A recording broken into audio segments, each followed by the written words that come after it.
Ladies and gentlemen, boys and girls, welcome back to another video where today I am almost finished with the assault rifles. We have the automaton up next. This is a pretty good gun. I think it's like my second favorite AR into the game behind the STG. Or actually, sorry, third behind the STG and the AS-44. So, let's get right into it. Let's talk about what we got on it, what's the class setup we're running, and how we're going to get these camos done. So starting off with the class setup, we have the Mercury silencer, as you do, for the recoil control and the sound suppression. It also gives me a placebo to feel like the gun's stronger, personally. Next up, we're gonna go with the first barrel, the ZAC 600mm BFA barrel, because of the accuracy and controllability and the reduced sway.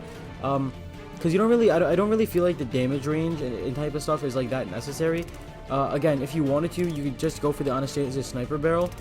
Because that's just like what other people would use. If you think that the bullet velocity and range needs it, if not, it's up to you. I just like this 600mm BFA optic, this slate reflector, for the reasons that it's just like my favorite sight. You can go with whatever you want here. Stock the ZAC skeletal for the aim walk movement speed, the aim walk sightiness, and the initial accuracy.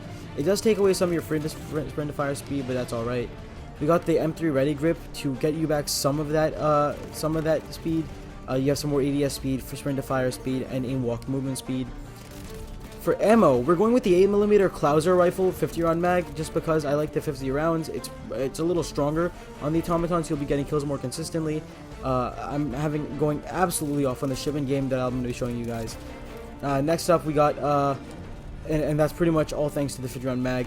Next up, we got the Incendiary Rounds, and the Incendiary Rounds, what they do is, if you're using a weaker gun like the Automaton or the Volk or something, it'll end up sweeping out kills faster for you. If you have a few people you get super low, but you're not quite able to kill, the fire will finish them off. It honestly doesn't do much. It's more of just like a tracer, if I were to be completely honest. But it does help in some certain scenarios, of course. Situations. Next up, we got the Fabric Grip for the ADS speed, sprint to fire speed, and hip fire at recoil recovery. Again, personally, it's like just the best app to use on the game. Proficiency sleight of hand for, of course, that reload quickness, and fully loaded for the ammo capacity. And that is the class that we're going to be rocking with. Let's get right into the camo tips and see how we can get these done the best way possible. So with pack tactics, of course, 400 eliminations, that'll happen very naturally. Surgical, 100 headshots, also very naturally. If you're having trouble with these, just try to aim for the head, and to steady your aim a bit, use a higher zoom optic so you can focus in on it a little more better.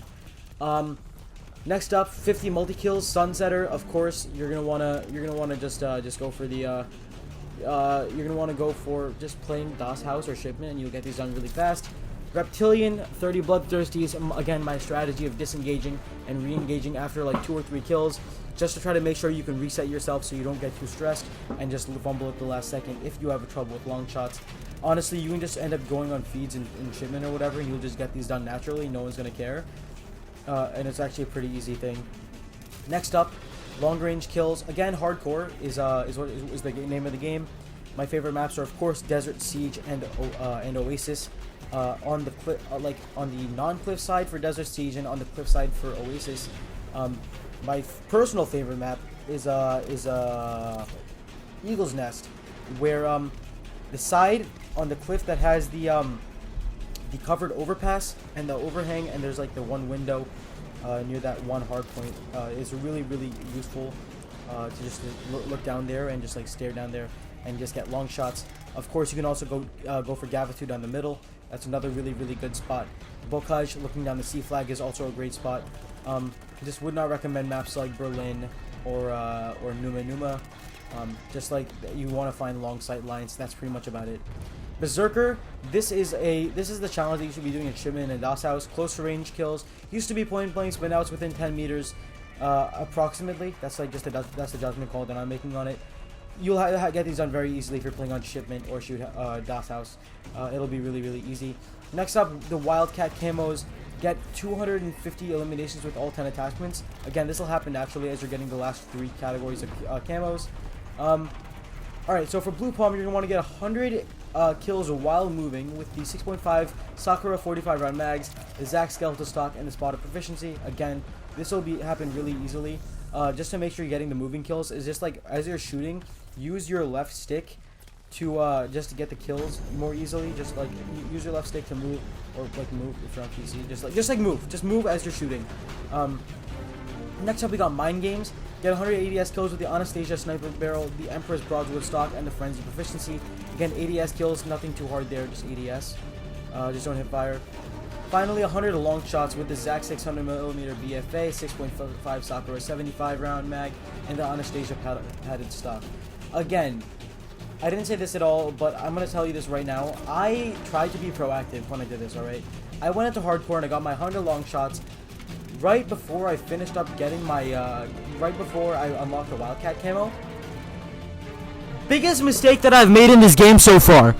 Because I had to go back and I double dipped into long shots because I had to go back and get them again. Such a pain in the ass to have to go for another 100 long shots.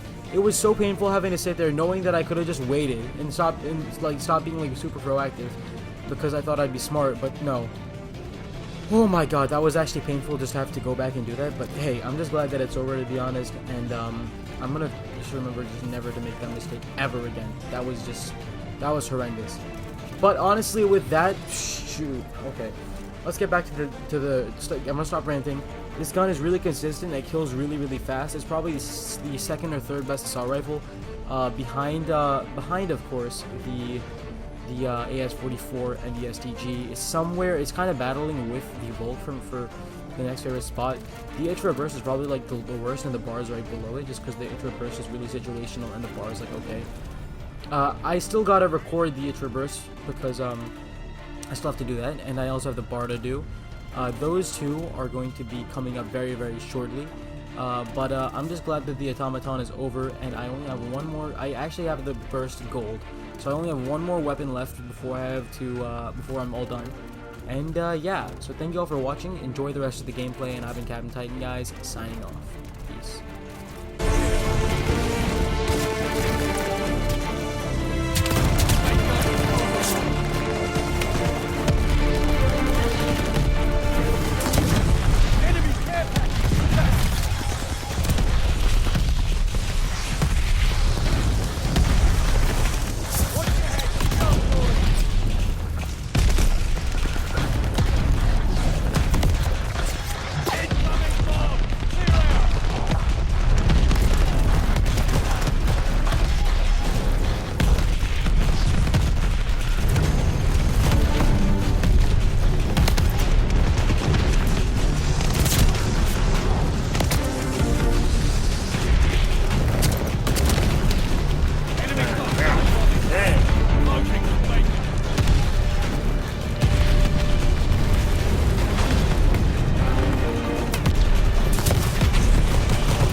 Ever again.